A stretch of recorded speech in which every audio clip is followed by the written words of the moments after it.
ஸ்தோத்திரம் ஸ்தோத்திரம் ஸ்தோத்திரம். அல்லேலூயா. முதலாவது நாளில் நம்ம தியானித்தோம், நம்முடைய நம்பிக்கை விசுவாசத்தின் முதல் படி. நம்பிக்கை தான் விசுவாசத்துடைய முதல். அப்போ அந்த நம்பிக்கையை விசுவாசமாக மாற்ற வேண்டும். எப்படி மாற்றணும்? நம்பிக்கையை எப்படி மாற்றணும்? விசுவாசமாக மாற்றணும்.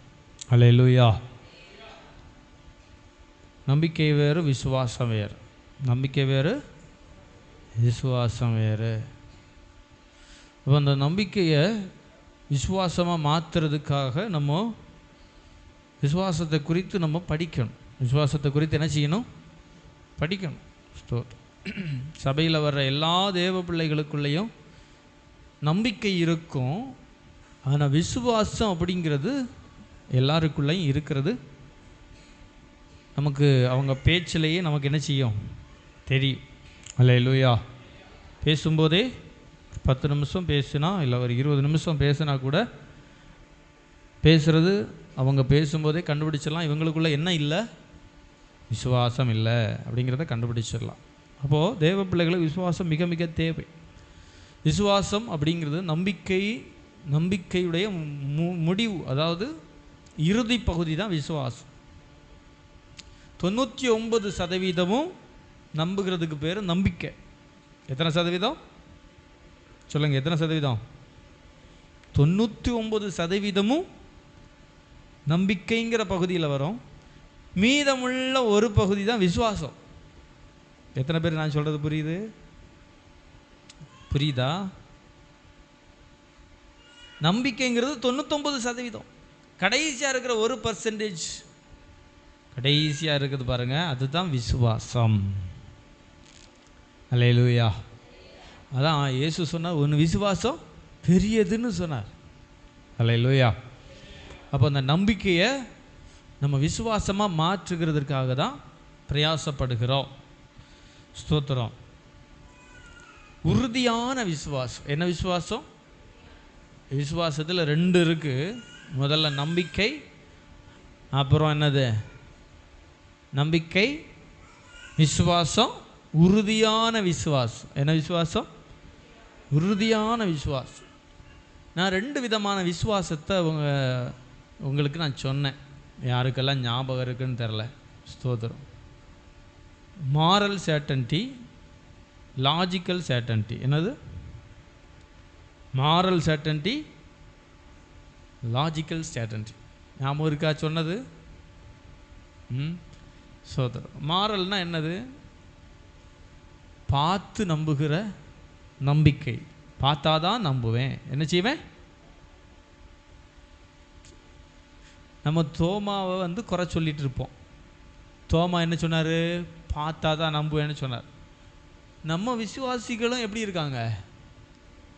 தோமாவோட மோசமாக இருக்காங்க. ஆனால் இவங்க என்ன சொல்லுவாங்க? தோமா சந்தேகப்பட்டார். தோமா என்ன பண்ணிட்டாரு? சந்தேகப்பட்டார். நான் இயேசுவை தொட்டு பார்த்து தான் அவருடைய சரீரத்தை நான் தொட்டாதான் நம்புவேன் அப்படின்னு தோமாவை குறை சொல்லுவாங்க. ஆனால் அவங்களுக்குள்ள என்ன இருக்கும்? தோமாவை விட மோசமான அவிசுவாசம் இருக்கும். அதை வெளியே காட்ட மாட்டாங்க. அல்லேலூயா. ஸ்தோத்திரம். Logical certainty. என்னது? லாஜிக்கல் சர்டன்டி. லாஜிக்கல்னா தமிழில் என்ன? லாஜிக்கல் நிர்ணயம். நிர்ணயம் பண்ணப்பட்ட, இல்லைன்னா சட்டப்பூர்வமான, அப்படி சொல்லலாம். மாரல் சர்டன்டி தான் வேதம் சொல்லுகிற விசுவாசம். 2ஐயும் எழுதிக்கோங்க.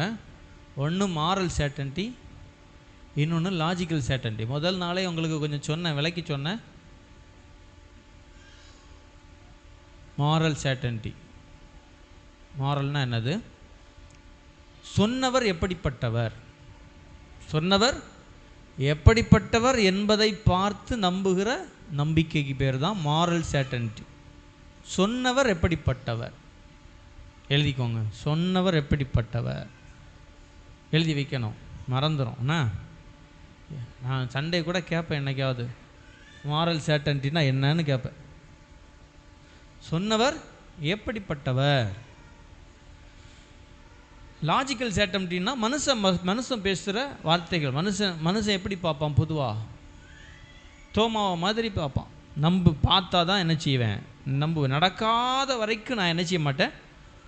நம்ப மாட்டேன். இப்போ நம்ம எந்த கேட்டகரி உங்களுக்கே தெரியுது, அப்படி தானே? நம்ம எந்த கேட்டகரியில் இருக்கிறோம் தெரியுதா, தெரியலையா? சூத்திரம். அப்போது இந்த ரெண்டு விஷயத்தையும் மனசில் வச்சுருக்கணும், எப்போவுமே ரெண்டையுமே வச்சுருக்கணும். ஒன்று என்னது? பார்த்து நம்புகிற நம்பிக்கை. இரண்டாவது என்ன நம்பிக்கை? சொன்னவர் எப்படிப்பட்டவர், சொன்னவரை நம்புகிற நம்பிக்கை. பார்த்து நம்புகிற நம்பிக்கை ஒன்று, சொன்னவர் எப்படிப்பட்டவர் அப்படிங்கிறத பார்த்து கேட்டு நம்புகிற நம்பிக்கை. ஆபிரகாம் எப்படி நம்பினார்? சொன்னவரை பார்த்தார். எப்படி பார்த்தாரு? நீ போனா எல்லாத்தையும் மூட்டை கட்டி கிளம்பிடுவார். அப்போ என்ன நம்பிக்கை அது? மனுஷன் என்ன நினைப்பான்? இது ஒரு குருட்டுத்தனமான நம்பிக்கை. என்ன நம்பிக்கை? ஆபிரகாம் அப்படி தானே பார்த்துருப்பாங்க. ஆபிரகாம் ஊர்லேருந்து கிளம்பும்போது அவங்க ஃப்ரெண்ட்ஸு கூட படித்த 4 பேர் வந்திருப்பாங்கன்னு வச்சுக்கோங்களேன். என்ன சொல்லியிருப்பாங்க? நீங்களே கொஞ்சம் கற்பனை பண்ணி பாருங்களேன். ஆபிரகாம் பாருங்க, கவனிங்க. ஆபிரகாம் எல்லாத்தையும் மூட்டை கட்டி கிளம்புறார். வீட்டில் இருக்கிற பொருளெல்லாம் ஏற்றி எல்லாம் கட்டி கிளம்புறாருன்னு வச்சுக்கோங்களேன். லோத்து இவங்க ஃபேமிலி எல்லோரும் வர்றாங்க. இப்போ கிளம்பும்போது ஊருக்காரன் பார்க்குறான். புரியுதா நான் சொல்கிறது? ஒரு மாதிரி பார்க்குறீங்க. சொல்கிறது புரியுதா இல்லையா? ஊருக்காரன் 4 பேர் பார்த்தானா என்ன கேட்டிருப்பான்? நீங்களே சொல்லுங்கள். என்ன சொல்லியிருப்பான்? பைத்தியம் முத்திருச்சு. என்ன ஆயிடுச்சு? இப்படி தானே நம்புவான், அப்படி தானே பார்ப்பான். பைத்தியம் என்ன ஆயிடுச்சு? முத்திருச்சு. கொஞ்ச நாள் முன்னாடி ஆண்டவர் பேசுகிறாருன்னு சொல்லிட்டு இருந்தான். இப்போ மொத்தமாக என்ன ஆகிட்டான்? பைத்தியமாகவே மாறிட்டான். அப்போ லாஜிக்கல் அப்படின்னா என்னது?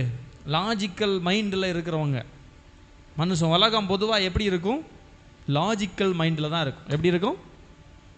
லாஜிக்கல், பார்த்து நம்புகிற நம்பிக்கை. அதே நேரத்தில் அந்த 4 பேர்கிட்டையும் ஆண்டவர் பேசியிருந்தா, டைரக்டாக பேசியிருந்தா, இந்த வார்த்தை என்ன செஞ்சிருக்க மாட்டாங்க? கேட்க மாட்டாங்க. ஆபிரகாமை பார்த்து என்ன செய்ய மாட்டாங்க? கேட்பாங்களா? யோசிச்சு பாருங்களேன். 75 வயசில் புறப்படணுன்னா எப்படி புறப்பட முடியுமா? எத்தனை வயசில் ஆபிரகாம் புறப்படுறாரு? எத்தனை வயசில்? 75 வயசில் சொல்கிறாரு புறப்படுன்னு. யாராவது போவாங்களா? யோசிச்சு பாருங்க, போக மாட்டாங்க. லோத்துவை நம்ம தப்பாக சொல்கிறோம். யோசிச்சு பாருங்க, இங்கே கவனிங்க. லோத்துவை நம்ம தப்பாக சொல்கிறோம். ஆபிரகாம் கூப்பிட்ட உடனே கிளம்பி இருக்காருன்னா லோத்து எப்படிப்பட்ட ஆளாக இருந்திருப்பாருன்னு பாருங்கள். அவருக்கு ஒரு நம்பிக்கை. அல்லேலூயா, சோத்திரம். அப்போது சில விஷயங்களை நம்ம ஆராய்ந்து பார்க்கணும். என்ன பண்ணணும்? இது பைபிள் ஸ்டடி மாதிரியே நீங்கள் உட்காரல, இது வித்தியாசமாக உட்காந்துருக்குறிய. பைபிள் ஸ்டடி மாதிரி உட்காருங்க. அல்லேலூயா, நல்லா கவனமாக நிமிர்ந்து உட்காருங்க.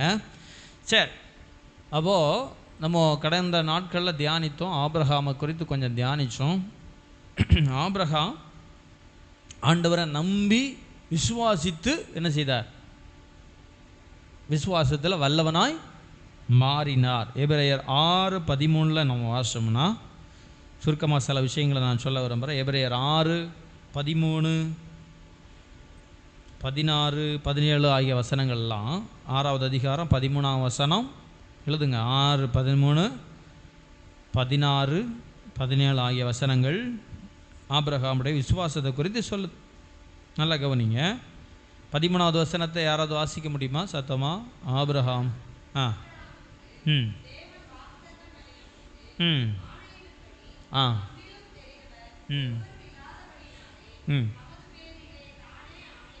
ம் 16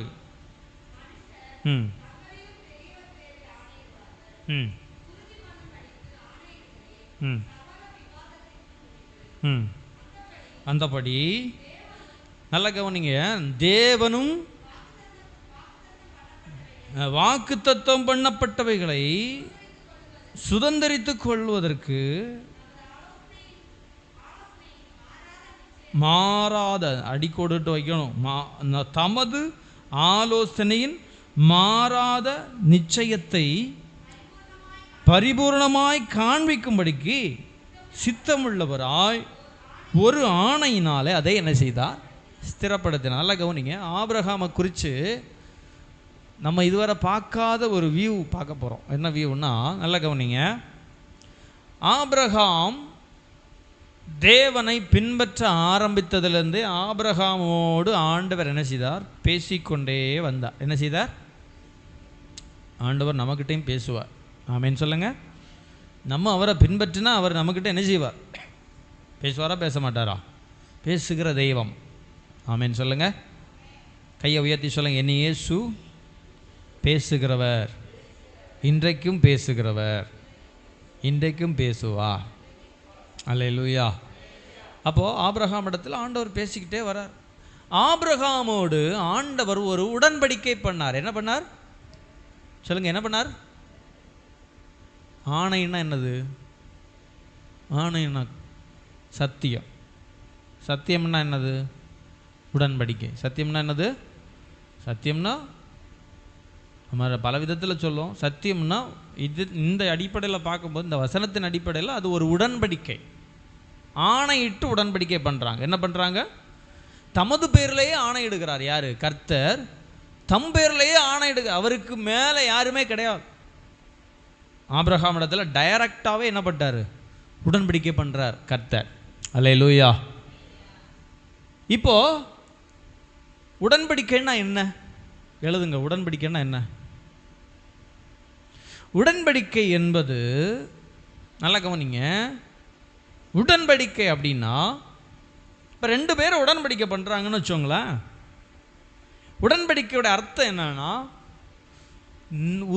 உன்னுடையதெல்லாம் என்னுடையது. ஆப்போசிட்டில் இருக்கிறவன் சொல்லுவான் உன்னுடையதெல்லாம் என்னுடையது. இந்த சைடில் இருக்கிறவன் சொல்லுவான் உன்னுடையதெல்லாம் என்னுடையது. என்னுடையதெல்லாம் உன்னுடையது, உன்னுடையதெல்லாம். சொல்லுங்க. உடன்படிக்கைன்னா என்ன? உன்னுடையதெல்லாம் என்னுடையது, என்னுடையதெல்லாம் உன்னுடையது. சொல்லுங்க. உடன்படிக்கைன்னா என்ன? சத்தமாக சொல்லுங்க எல்லாரும்.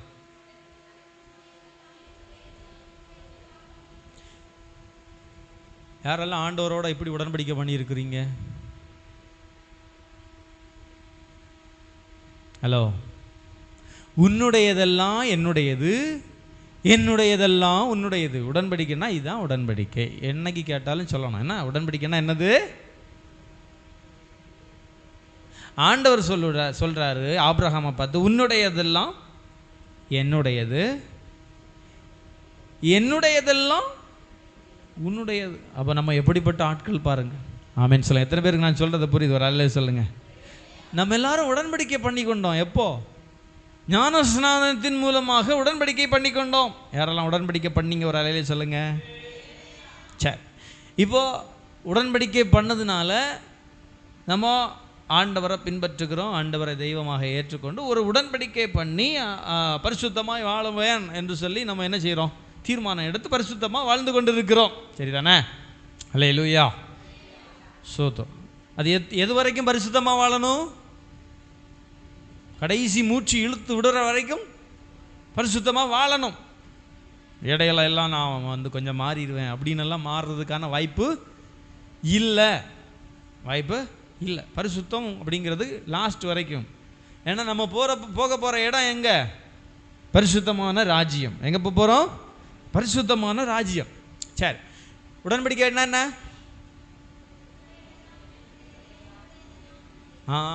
உன்னுடையதெல்லாம் என்னுடையது, என்னுடையதெல்லாம் உன்னுடையது. அப்படி தானே? ஸ்தோத்திரம். இப்போ ஆபிரகாமை செக் பண்ணணும். ஆபிரகாமை என்ன செய்யணும்? செக் பண்ணணும். எப்போ செக் பண்ணார் ஆண்டவர்? ஆபிரகாம் இடத்துல கேட்குறார். ஆதியாகமம் 22 தானே? 22வது அதிகாரத்தில் திருப்பினோம்னா ஆபிரகாம் இடத்துல ஆண்டவர் சொல்றாரு, உன்னுடையதெல்லாம் என்னுடையது அப்படிங்கிறத எனக்கு காட்டித்தான். எப்படி? உன்னுடையதெல்லாம் ப்ரூஃப் பண்ணணுமா வேண்டாமா? நம்மகிட்டையும் சில நேரம் இப்படியெல்லாம் காட்டுவார் ஆண்டவர். நம்ம எடுத்த தீர்மானம், நமக்கு உடன்படிக்கை பற்றி ஒன்றுமே தெரியாது, அப்படி தானே? இன்றைக்கி கற்றுக்கோங்க. உடன்படிக்கைன்னா இதுதான். நீ சொன்னல்ல உன்னுடையதெல்லாம் என்னுடையதெல்லாம் உம்முடையதுன்னு சொன்னல்ல, அதை காட்டித்தா. அதை என்ன செய்? அதை எப்படி ஆண்டவரை காட்ட முடியும்? அது எப்படி? நம்ம உடன்படிக்கைன்னா என்னன்னே தெரியாமல் வாழ்ந்துட்டுருக்குறோம். அதனால தான் கஷ்ட நேரம் வரும்போது என்ன செய்கிறோம்? ரொம்ப சோர்ந்து போகிறோம். காரணம் என்னென்னா உடன்படிக்கை தெரியாது. உடன்படிக்கை என்ன செய்யாது. ஆபிரகாமை விட கஷ்டம் நமக்கு வந்திருக்குமா? யோசிச்சு பாருங்க. ஆபிரகாமை பார்த்து ஆண்டவர் சொல்கிறார், இந்த காரியங்கள் நடந்த பின்பு தேவன், 1வது வசனம் வாசிங்க, ஆதியாகமம் 22:1 வாசிங்க.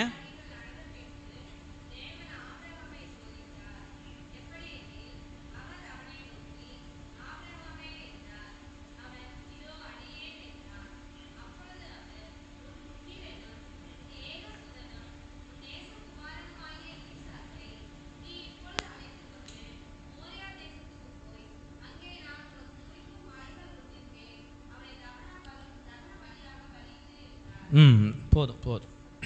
இப்போ சோதிக்கிறார். என்ன பண்ணுறாரு? சோதிக்கிறார்.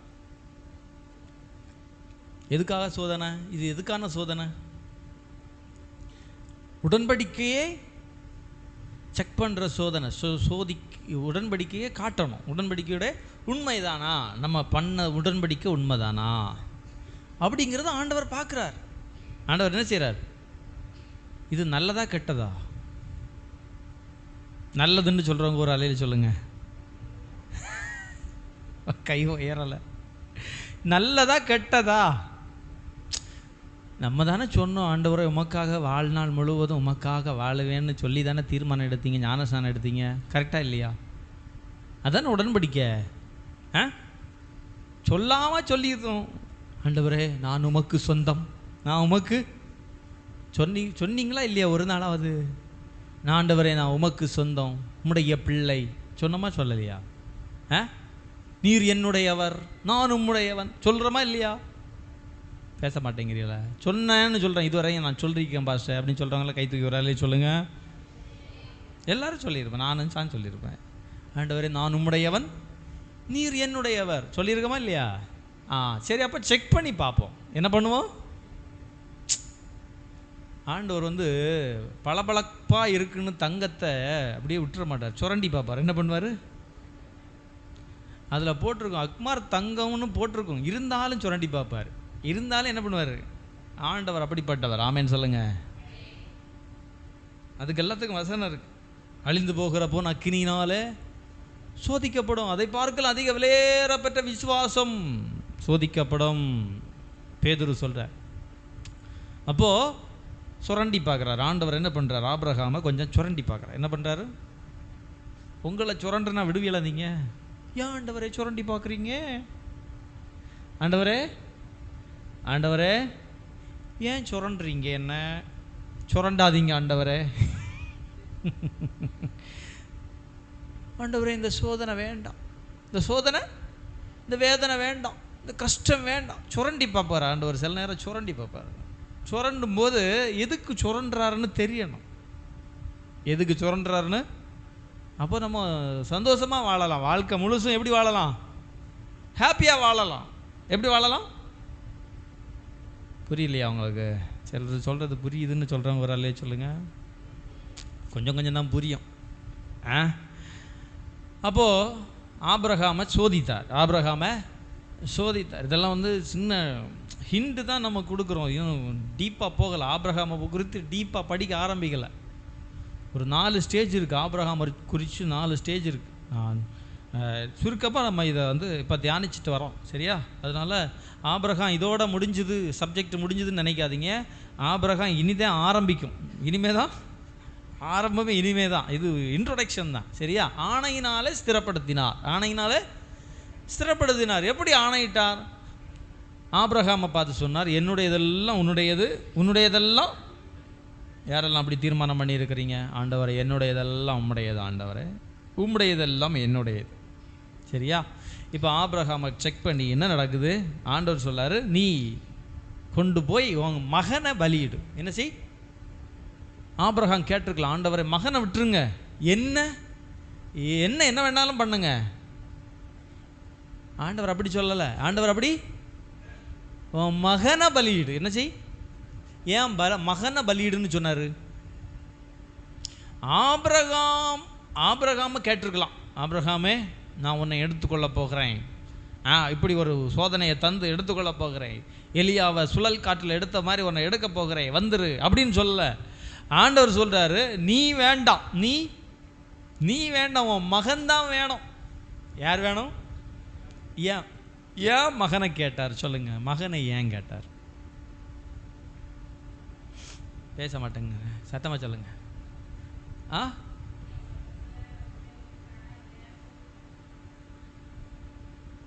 கரெக்டு தான், படித்த வரைக்கும் சொல்லியிருக்கிறீங்க. ஏன் மகனை கேட்டார்? ஆபிரகாம் வேண்டாம், சாராளும் வேண்டாம், மகன்தான் வேணும். ஏன்?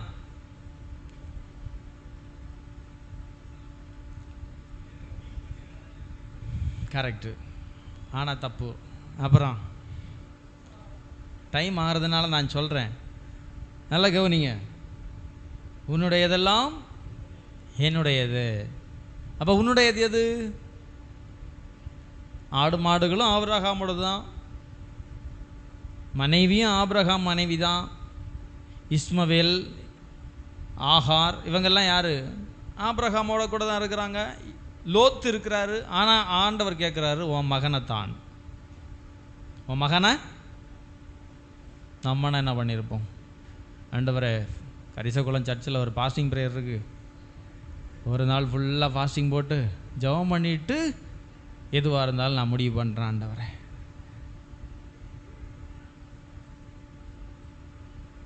ஆபிரகாம் அப்படி பண்ணலை. ஏன்னா ஆபிரகாம் தெரியும், பேசுகிறது யார்? ஆண்டவர். பேசுகிறது யார்? உங்கள் முன்னாடி யார் பேசுகிறாங்கங்கிறத நீங்கள் தெரிஞ்சுக்கணும். ஆமேன். பிசாசு ஆண்டவரை மாதிரியே வசனத்தை சொல்லி பேசுவான், நினச்சிவான். புரியுதா உங்களுக்கு? பிசாசும் பேசுவான். என்கிட்ட ஒரு விசுவாசி சொன்னாங்க, ஒரு விசுவாசி இல்லை, ஒரு ஊழியக்காரங்க சொன்னாங்க, நம்புறீங்களோ இல்லையோ, பென்னி பாஸ்டர் நீங்கள் சன்னியாசியாக போங்க. எப்படி போங்க? பென்னி பாஸ்டர் எப்படி போங்க? கொஞ்ச நாள் வாழ்க்கை. அவங்க சொன்னார், அவங்க சன்னியாசி, அதனால் அவங்க சொன்னாங்க. அதனால் அவங்ககிட்ட சொல்லணும்னு ஆசையாக இருந்துச்சு. என்ன சொல்கிறது, சன்னியாசியாக போ, என்ன பண்ணு. ஒரு வேளை லைவில் கேட்டாலும் கேட்பாங்க போல இருக்குது. இனிமேல் ரெக்கார்டிங்க. நல்ல வேளை அவங்க உயிரோட இல்லை. சரியா? எப்படி இரு, சன்னியாசியாயிரு. நான் 2012 பொண்ணு தேடிட்டு இருக்கேன். எத்துலேருந்து? 2012 கம்பெனியில் வேலை செஞ்சுட்டு இருக்கும்போதே கல்யாணத்துக்கு நான் தேடிட்டு இருக்கிறேன். தேடி 2020 தான் கிடச்சிருக்கு. 2012 பாஸ்டம்மா என்ன பண்ணிட்டு இருந்திருப்பாங்க? 10th பாருங்கள். நான் எதுக்கு இதை சொல்கிறேன்னா, நம்மோடு பேசுகிறவங்க யார் அப்படிங்கிறது நமக்கு தெரியணும். நம்மோடு உங்களுக்கு யாராவது ஆலோசனை கொடுத்தாங்கன்னா உடனே அப்படியே செஞ்சிடக்கூடாது. உங்ககிட்ட யார் பேசுகிறாங்கங்கிறத பார்க்கணும். இப்போ ஆபிரகாம் ஆண்டவருடைய குரலை டெய்லி கேட்குறவன், தினமும் கேட்குறவன் ஆனதுனால ஆபிரகாமுக்கு ஆண்டவர் பேசுகிற விதம் தெரியும். ஆண்டவர் பேசுகிற விதம், ஆண்டவர் இப்படி பேசுவார், நமக்கு தெரியுமா? அது ஹலோ, நம்ம விசுவாசி, நம்ம கூட ஆண்டவர் பேசுகிற மாதிரி சாத்தானும் பேசுவோம். அப்போ நம்ம நினைப்போம், ஆண்டவரே என்கிட்ட பேசிட்டார் பாஸ்டர். ஒரு பையன் சொன்னான், ஆண்டவர் என்கிட்ட சொன்னார் பாஸ்டர், அந்த பொண்ணை தான் கட்டணும், அந்த பொண்ணை தான் கட்டணும். ஒத்த காலம் நின்று கட்டினான். ஒத்த காலம் நின்று கடைசியில் என்னாச்சு தெரியுமா? ஒரே வருஷத்தில் 2 டைவர்ஸ் ஆயிடுச்சு. என்ன ஆயிடுச்சு? இதுவா ஆண்டவர் பேசுறது? இப்படி பேசுவான், பிசாசு பேசுவான். வீட்டை கட்டிப்பாருன்னு பேசுவான். வீட்டை என்ன செய்? கட்டு. என்னென்னமோ பேசுவாங்க பிசாசு. ஒளியின் தூதனுடைய வேஷத்தை தரித்துக்கொள்ளும். அதனால தான் விசுவாச தேவ பிள்ளைகளுக்கு பாம்பை போல வினா உள்ளவர்களாக இருக்கணும். எப்படி இருக்கணும்? அப்படி தானே வசனம் சொல்லுது. பாம்பை போல வினா இருக்கணும். வினான்னா என்னது? காது. பாம்புக்கு காது எங்கே இருக்கும்? பாம்பு காதை பார்த்துருக்கீங்களா? பாம்புக்கு காதே கிடையாது. பாம்புக்கு காதே என்ன பாஸ்டர் சொல்கிறீங்க? பாம்புக்கு காது கிடையாதா? பாம்புக்கு கண்ணு தான் காதே. பாம்புக்கு கண்ணு தான். அதை சுற்றி இருக்கிற மனுஷர்களுடைய உடம்போட வெப்பத்தை வச்சு தான் இங்கே மனுஷன் இருக்கிறாங்கிறது பாம்புக்கு தெரியும். உங்கள் உடம்புல இருக்கிற வெப்பம், ஹீட். ஒரு விலங்கு இருந்துச்சுன்னா அந்த விலங்குலேருந்து ஒரு ஹீட்டு ப்ரொடியூஸ் ஆகும், சூடு. அந்த சூடை வச்சு தான் பாம்பு கண்டுபிடிக்கும். ஹலோ, பாம்பை போல வினா இருக்கணும். என்ன இருக்கணும்? பாம்பை போல வினா இருக்கணும். அல்லேலூயா. அப்போது நான் எதுக்கு இதெல்லாம் சொன்னேன்னா, ஆபிரகாம் இடத்துல ஆண்டவர் சொன்ன உடனே அப்படியே கீழ்ப்படுகிறான். நமக்கு பல நேரங்களில் இந்த ஆண்டோடைய வார்த்தை எது அப்படிங்கிறது நமக்கு பல நேரம் என்ன செய்யறதில்ல, தெரியறதில்ல. தெரியறதில்ல. ஆண்டவர் பேசுறது உங்களுக்கு தெரியும்னு சொல்கிறவங்கெல்லாம் ஒரு அலையில சொல்லுங்கள் பார்ப்போம். கரெக்டாக தெரியும் பாஸ்டர், கரெக்டாக தெரியும் பாஸ்டர். தாவீதோடு சாத்தான் பேசினா தெரியுமா உங்களுக்கு? எப்போ? ஜனங்களை தொகையிடு, ஜனங்களை என்ன செய், எண்ணி பாரு, எண்ணி பாரு எவ்வளோ இருக்காங்கன்னு பாரு. வேதம் சொல்லுது, சாத்தான் அவனை ஏவினானா. சாத்தான் அவனை, தாவீதுக்கே இந்த நிலைமையெல்லாம் நம்ம எல்லாம் எங்கே யோசிச்சு பாருங்க. இளம் வயதிலே அபிஷேகம் பண்ணப்பட்ட தாவீதுங்க, நம்ம எல்லாம் எங்கே இருக்கோம் யோசிச்சு பாருங்க. தாவீதிடத்துலேயே அப்படி பேசுகிறானா, சாத்தான் பேசுகிறானா, நம்ம எவ்வளோ தெளிவாக இருக்கணும் பாருங்க. அதான் வசனம் சொல்லுது, தெளிந்த புத்தி உள்ளவர்களாயிருங்கள். எப்படி இருங்க சொல்லுங்க, எப்படி இருக்கணும்? தெளிந்த புத்தி இருக்கணும். புத்தி எப்படி இருக்கணும்? தெளிவாக இருக்கும். ஆமேன் சொல்லுங்க. ஜெபம் பண்ணும்போது கேட்கணும், ஆண்டவரே எனக்கு தெளிந்த புத்தி தார். என்ன புத்தி தாரும்? தெளிந்த புத்தி தார். சரி, கவனிங்க. உடன்படிக்கை சொல்லுங்க. உடன்படிக்கை என்னது?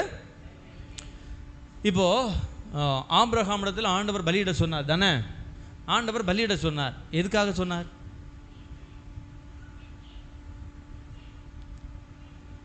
நீங்கள் தெரிஞ்சதை சொல்லுங்க, எனக்கு தெரிஞ்சதை நான் சொல்கிறேன்.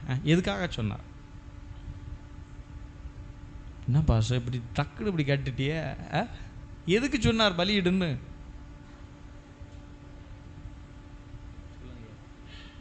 எதுக்கு சொன்னார் பலியிடுன்னு?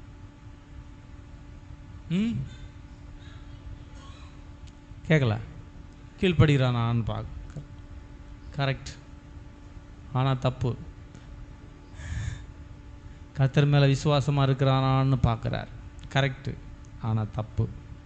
பின்னாடி சிஸ்டர் சொல்லுங்கள், ஏன் பலியிட சொன்னார்? நீங்கள் சொல்லுங்கள். பின்னாடி எல்லாருக்கும் வாய்ப்புகள் தரப்படுகிறது. சொல்லுங்கள், நல்லா கவனிங்க. ஆபிரகாமுக்கு ஒரு விஷயத்தை காட்டி கொடுக்கணும். ஆபிரகாமுக்கு ஒரு விஷயத்தை என்ன செய்யணும்? நான் கேட்பேன், என்னைக்காவது கேட்பேன், ஆபிரகாமை ஏன் பலியிட சொன்னார்னு கேட்பேன். ஆபிரகாமுக்கு ஒரு விஷயத்தை காட்டி கொடுக்கணும். என்ன விஷயம்னா, ஆபிரகாமே ஓ மகனை நான் பலியிடுன்னு சொன்னது பலியிடுவதற்காக அல்ல. இப்போ கொஞ்சம் குழு கிடச்சிருக்கும். சொல்லுங்க பார்ப்போம், யாருக்காவது புரியுதா? எப்போ எதுக்கு பலியிட சொன்னார்? பலியிட சொன்னார். ஆண்டவர் கேட்பார் அப்படி மகனை பலியிடுன்னு? எங்கேயுமே கேட்க மாட்டார். வேதத்தில் எங்கேயுமே இல்லை பலியிடு, மனுஷனை பலியிடுறதுக்கு, பிள்ளைங்களை பலியிடுறதுக்கு சொல்லலை. ஆனால் சாத்தான் என்ன பண்ணுறான்? நேர் ஆப்போசிட். உலகத்தில் நடக்கிற சம்பவம், பிள்ளைங்களை பலியிடுறது, ஆடு பலியிடுறது, மாடு பலியிடுறது இப்போவும் நடந்துகிட்டே இருக்கு கண்டினியூஸாக. நான் ஒரு வீடியோ பார்த்தேன் பாருங்கள். ஒரு தேர் போகுது. அந்த நீங்கள் கொஞ்சம் புரிஞ்சுக்கிறது கஷ்டமாக இருக்கும். தேர் வேகமாக சுற்றி போயிட்டுருக்கு, ரோட்டில் இழுத்துட்டு போகிறாங்க. அந்த தேருக்கு அடியில் ஆட்டுக்குட்டி எல்லாத்தையும் கொண்டு வச்சுக்கிறாங்க. தலையை நசுக்கிட்டு போயிடுச்சு. போன வாரம் பார்த்தேன். உலகம் எப்படி போகுது பாருங்க, ஆச்சரியமாக இருந்துச்சு. இப்படியும் போயிட்டுருக்காங்க மனுஷன். நல்ல ஆடு உயிரோடு இருக்குது. அந்த ஆடை வந்து தலையை கொண்டு அந்த சக்கரத்தில் வச்சிடுறாங்க. தேர் பார்த்துருக்கீங்கல்ல, சக்கரம் எப்படி இருக்கும், உள்ளே வச்சுட்டாங்க. வச்சுட்டே போகிறாங்க, லைனாக வச்சுட்டே போகிறாங்க. பயமாக இருந்துச்சு எனக்கு பார்க்குறது.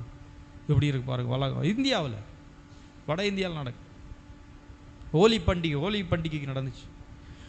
அப்புறம் ஆட்டுக்குட்டியை தூக்கி எறிகிறாங்க, அது ஒரு பண்டிகையாம். உயிரோட ஆடை தூக்கி எறிகிறாங்க. வட இந்தியாவில் நடக்குது. கிடச்சிதுன்னா உங்களுக்கு போட்டு விடுறேன். இப்படி நடக்குது பாருங்க சம்பவங்கள்.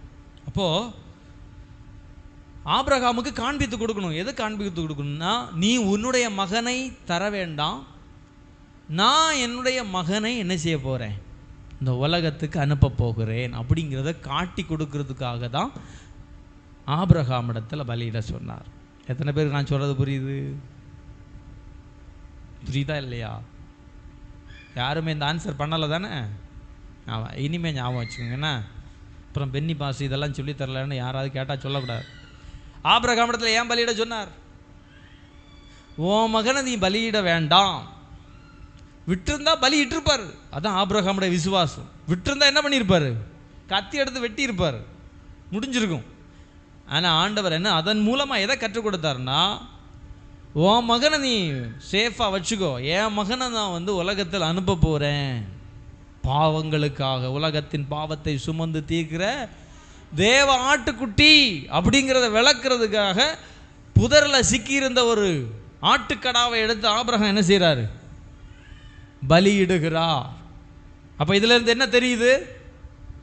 நீங்கள் சொன்ன மாதிரி விசுவாசம் தூக்கிட்டு வந்துச்சு, விசுவாசம். அப்புறம் வேற என்ன சொன்னீங்க?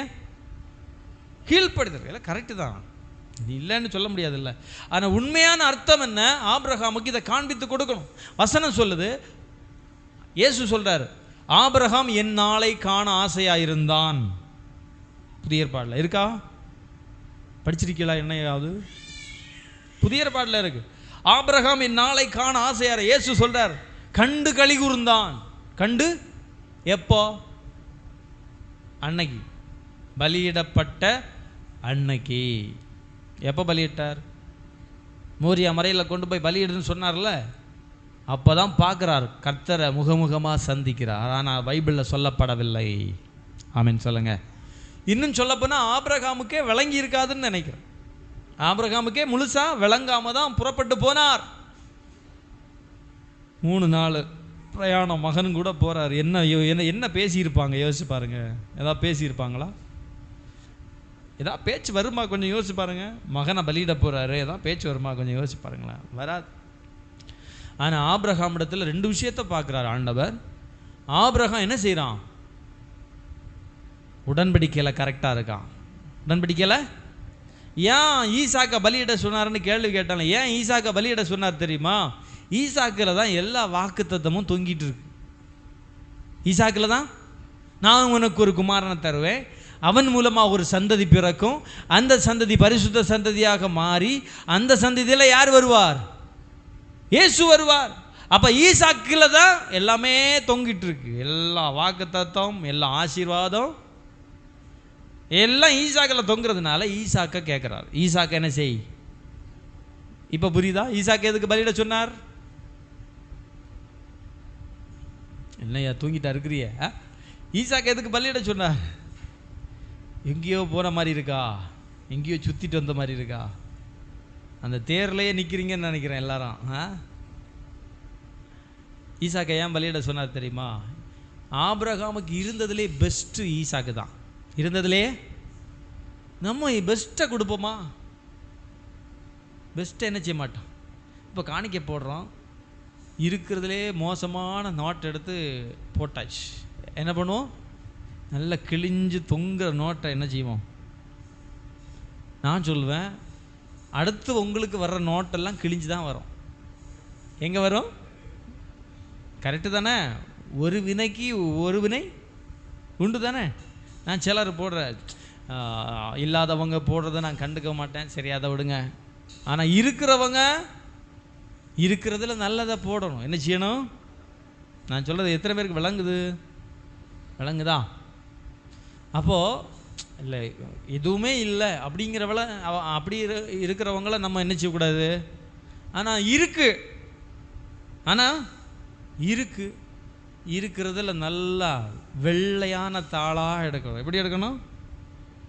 ஹலோ, 20 ரூபா நோட்டை தானே போடுறோம் நம்ம பொதுவாக, பிரித்து வச்சுருக்குறோம். 20 20 20 20 பிரித்து வச்சுருக்குறோம். நானும் 20 நிறைய எடுத்து வச்சுருக்கேன். அப்போது பாருங்கள், 20 20 20 யார் சொன்னாங்கன்னு தெரில, 10 போடக்கூடாது, 20 தான் போடணும் அப்படின்னு போட்டுட்ருக்குறோம். சரி, அந்த 20லையும் எப்படி போடணும்? பெஸ்ட்டாக போடணும். எப்படி போடணும்? செக் பண்ணி பார்க்கணும். இது காணிக்கை எடுக்கிற நோக்கத்துக்காக சொல்ல, ஆண்டவரை கனப்படுத்துகிற விதத்தை சொல்கிறேன். ஆண்டவரை கனப்படுத்துகிற விதம். சரி, ஆபிரகாம் இடத்துல ஈசாக்க பலியிட எதுக்காக சொன்னார்? 2 விஷயம் சொன்னேன். ஒன்று, உன்னுடையதெல்லாம் என்னுடையது. செக் பண்ணி பார்க்க போகிறேன். என்ன பண்ண போகிறேன்? செக் பண்ணி பார்க்க போகிறேன். நம்ம என்ன செய்வோம்? ஆண்டவரே, ஒரே மகன், ஆண்டவரே ஒரே மகன், ஒரே மகன் இயேசுப்பா, நீர் தந்தது ஆண்டவர், நீர் ஆண்டவர் கேட்பார், ஏன் அழுற? தந்தது நான் தானே, ஏன் அழுற? நீ தானே சொன்ன உன்னுடையதெல்லாம் என்னுடையதெல்லாம் உம்முடையதுன்னு சொன்னேன்ல. இப்போ செக் பண்ணி பார்ப்போம். இப்போ என்ன பண்ணுவோம்? புரியலையா? புரியுதா உங்களுக்கு? நீ எழுதிட்டு ஒன்றுமே சொல்ல பாருங்க. சரி, ஒரு ஸ்டோரி. டேவிட் லிவிங்ஸ்டன் ஒருத்தர் இருந்தார், தெரியுமா? ஆப்பிரிக்கா கண்டத்தில் ஊழியர் செஞ்ச மனுஷன். அப்போது இந்த டேவிட் லிவிங்ஸ்டன் ஊழியத்துக்காக போகும்போது அவருடைய பொருளெல்லாம் வண்டியில் தூக்கி வச்சுட்டு கொண்டு போகிறான். ஒரு இடத்துல போய் ஊழியம் செஞ்சுட்டு வர்றதுக்காக வண்டியில் எல்லாத்தையும் கட்டி கொண்டு போகும்போது, என்னைக்கு அவர் கொண்டு போனாலும் எல்லா பொருளையும் திருடிட்டு போயிடுவாங்க. என்ன பண்ணிடுவாங்க? ஊருக்காரன் என்ன பண்ணிடுவான்? திருடிட்டு போயிடுவான். இவர் ஊழியத்தை முடிச்சுட்டு பார்த்தா வண்டியில் ஒன்றுமே இருக்காது. அப்போ இவர் ரொம்ப சோகமாயிட்டார். உடன்படிக்கையை பற்றி சொல்கிறேன், சரியா? உடன்படிக்கை. அப்போது இவர் கொஞ்ச நாள் தாண்டி போகும்போது என்ன ஆச்சுன்னா, அந்த ஊர் தலைவருடைய ஒரு உதவி கிடச்சி. என்ன கிடச்சிது? அந்த ஊர் தலைவருடைய உதவி கிடச்சி. அப்போ அந்த ஊர் தலைவர்கிட்ட இவர் சொன்னார், இந்த மாதிரி நான் வண்டி எங்கே கொண்டு விட்டாலும் என்ன பண்ணிட்டு போயிடுறாங்க? திருடிட்டு போயிடுறாங்க. என்ன பண்ணிட்டு போயிடுறாங்க? திருடிட்டு போயிடுறாங்க. அதனால் நீங்கள் என்ன பண்ணுங்கன்னா, எனக்கு ஏதாவது உதவி செய்யுங்க அப்படின்னு சொன்ன உடனே அந்த ஊர் தலைவர் என்ன பண்ணிட்டான்னா, ஒரு கம்பு எடுத்து கொடுத்தான். என்ன பண்ணான்? ஒரு கம்பு எடுத்து என்ன பண்ணிட்டான்? இவர் என்ன மனசுக்குள்ளே என்ன நினச்சாருன்னா, என்னையாது ஏதாவது ஒரு பெருசாக ஏதாவது தருவாருன்னு பார்த்தா வெறும் ஒரு கம்பை மட்டும் என்ன செய்கிறாரு? தர்றாருன்னு நினச்சிட்டு வாங்கிட்டு வந்துட்டார். அப்போ இவர் போகிற இடம் எல்லாம் அந்த கம்பையும் என்ன செய்வார்? கொண்டு போவார். பாருங்க, இவர் எங்கே வண்டியை விட்டாலும் எதுவுமே திருட்டு போகலை. அப்புறம்தான் தெரிஞ்சுது, இந்த கம்பு சாதாரணமாக கம்பு கிடையாது. என்ன கம்பு? இது உடன்படிக்கையின் கம்பு. என்ன கம்பு? உடன்படிக்கையின் கம்பு. இந்த கம்பை பார்த்த உடனே அவன் புரிஞ்சுப்பான், நம்ம தலைவரோட இவனுக்கும் உடன்படிக்கை இருக்கு. என்ன இருக்கு? தெரிஞ்சுதுன்னா நம்மளை தூக்கி தொங்க விட்டுருவாரு. அதனால இனிமே இவர்கிட்ட என்ன செய்யக்கூடாது? திருடக்கூடாது. இதுதான் உடன்படிக்கையினுடைய விஷயம். ஏன்னா உடன்படிக்கை. மோசே இடத்துல ஆண்டவர் ஒரு கம்பை கொடுத்துட்டார். எதுக்கு? மோசே இடத்துல ஒரு கம்பை கொடுத்துட்டார். எதுக்கு? உடன்படிக்கை. என்னது? யாராவது படிச்சிருக்கீங்களா? மோசே இடத்துல ஏன் கம்பு கொண்டு கொடுத்தாரு ஆண்டவர்? இந்த கம்பை நீ வச்சுக்கோன்னு சொன்னார். அதான் உடன்படிக்கையின் கம்பு. என்ன கம்பு? உடன்படிக்கையின் கம்பு. அல்லேலூயா. சரி, அப்போது உடன்படிக்கையை பற்றி கொஞ்சம் புரிஞ்சுதா உங்களுக்கு? உடன்படிக்கை புரியுதா உங்களுக்கு? அல்லேலூயா. சரி, டைமும் ரொம்ப போயிடுச்சு. ஒரு வசனத்தை மட்டும் நம்ம வாசித்து நம்ம முடிப்போம். ஆதியாகமம் 22:18. ஆதியாகமம் 22:18. நீ என் சொல்லுக்கு கீழ்ப்படிந்தபடியினால், வாசிங்க.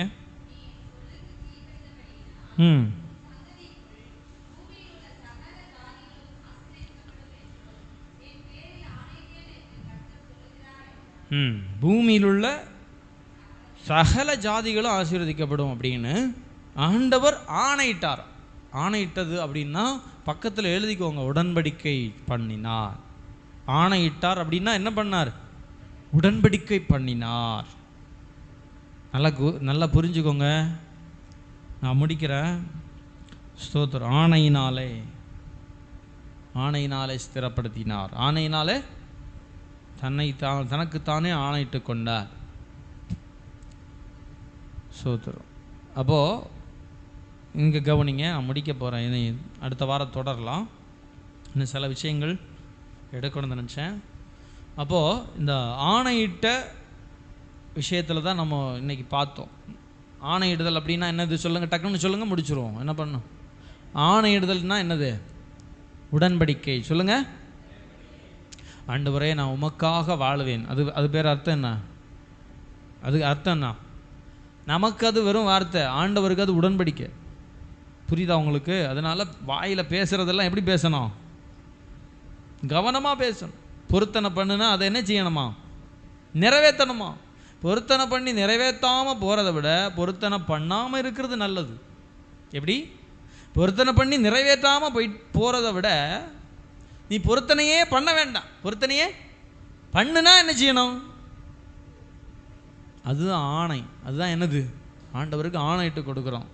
யாரெல்லாம் பரிசுத்தமாக வாழுவேன்னு ஆணையிட்டு கொடுத்தீங்க? ஆண்டவர் கையை உயர்த்தி ஒரு அலையில் சொல்லுங்கள். ஹலோ ஆண்டவரே, நான் உமக்காக பரிசுத்தமாய் வாழுவேன் சாகிற வரைக்கும், முடிவு பரியந்த உண்மையாயிருன்னு சொன்னாரா? ஞானஸ்நானம் எடுத்தீங்களா இல்லையா? எடுக்கும்போது என்ன சொன்னீங்க? முடிவு பரியந்த உண்மையாயிரு. நீங்கள் என்ன சொன்னீங்க? ஆமாம் ஆண்டவரே, இருப்பேன் ஆண்டவரே. அதான் உடன்படிக்கை. பரிசுத்தமாய் வாழவே அந்த உடன்படிக்கையை நம்ம சாகிற வரைக்கும் காத்துக்கொள்ளும். பரிசுத்தத்தை கெடுக்கிறதுக்கு பல விஷயங்கள் பிசாசு என்ன செய்வான்? தினம் தினம் கொண்டு வருவான். உண்மையை கெடுக்கிறதுக்கு, உண்மையாக இருப்பேன் அப்படின்னு சொன்னதை கெடுக்கிறதுக்கு பிசாசு என்ன செய்வான்? தினம் தினம் கொண்டு வருவான். உண்மையை கெடுக்கிற விஷயங்களை கொண்டு வருவான். உண்மையை, அந்த உடன்படிக்கையை கெடுக்க வைக்கிற. ஆமேன்னு சொல்லுங்க. அப்போது அந்த உடன்படிக்கையில் கவனமாக இருக்கணும். ஆமேன்னு சொல்லுங்க. ஆண்டவரோடு பண்ணுகிற உடன்படிக்கையில் கவனமாக இருக்கணும். அப்புறம் உடன்படிக்கைன்னா என்ன? உன்னுடையதெல்லாம் என்னுடையது, என்னுடையதெல்லாம் உன்னுடையது. அதுதான் உடன்படிக்கை. சரியா? அதனால் ஆண்டவர் ஏதாவது கேட்டார்னா என்ன செய்யணும்? ஆண்டவர் ஏதாவது கேட்டார்னா என்ன செய்யணும்? தரமாட்ட ஆண்டவரேன்னு என்ன செய்யக்கூடாது? சொல்லக்கூடாது. என்ன செய்யக்கூடாது? சொல்லக்கூடாது. ஆமேன்னு சொல்லுங்க. அப்படி சொன்னோம்னா நம்ம உடன்படிக்கை என்ன செய்கிறோம்? மீறி விடுகிறோம். புரியுதா உங்களுக்கு நான் சொன்னது? அல்லேலூயா. அப்போ தேவ பிள்ளைகள் புரிந்து கொள்ளணும். ஆண்டவர் ஆபிரகாமோடு உடன்படிக்கை பண்ணதுனால தான் ஆபிரகாமுக்கு நம்பிக்கை வந்துச்சு. என்ன வந்துச்சு? இந்த நம்பிக்கை தான் விசுவாசமாக மாறுச்சு. இந்த நம்பிக்கை தான் எப்படி மாறுச்சு? ஆபிரகாமுக்கு விசுவாசம் ஆரம்பத்தில் இல்லை, ஆனால் போக போக போக போக நாட்கள் போக போக ஆபிரகாமுக்குள்ள விசுவாசம் கொஞ்சம் கொஞ்சமாக வளர்ந்துருச்சு. கொஞ்சம் கொஞ்சமாக ஆபிரகாம் ஆரம்பத்திலே விசுவாசம் உள்ள ஒரு மனுஷனாக இருந்திருப்பார்னா ஆகார் இடத்துல போயிருக்க மாட்டார். ஆகார் இடத்துல என்ன பண்ணியிருக்க மாட்டார்? இஸ்மவேல் பிறந்திருக்க மாட்டான். அப்படி தானே? இஸ்மவேலுக்கும் இஸ்ரவேலுக்கும் தானே யுத்தம் நடக்குது இன்னைக்கு. கரெக்டா? இது எதனால்? விசுவாச குறைவு. என்னது? விசுவாச குறைவு. எப்படி வந்து நிற்கிது பார்த்தீங்களா? பாருங்கள், நமக்கு இப்போ சிலிண்டர் இல்லை, நமக்கு இன்னும் ஒரு மாதத்தில். ஆமாம், சோத்துறோம். எல்லாம் இந்த ஆபிரகாம் பண்ண இஸ்மவேல் முஸ்லீம். ஆமேன்னு சொல்லுங்க. சோதனை. அப்போ உடன்படிக்கையை மீறக்கூடாது. உடன்படிக்கை என்ன செய்யக்கூடாது? மீறக்கூடாது. ஆண்டவருக்காக வாழணும்.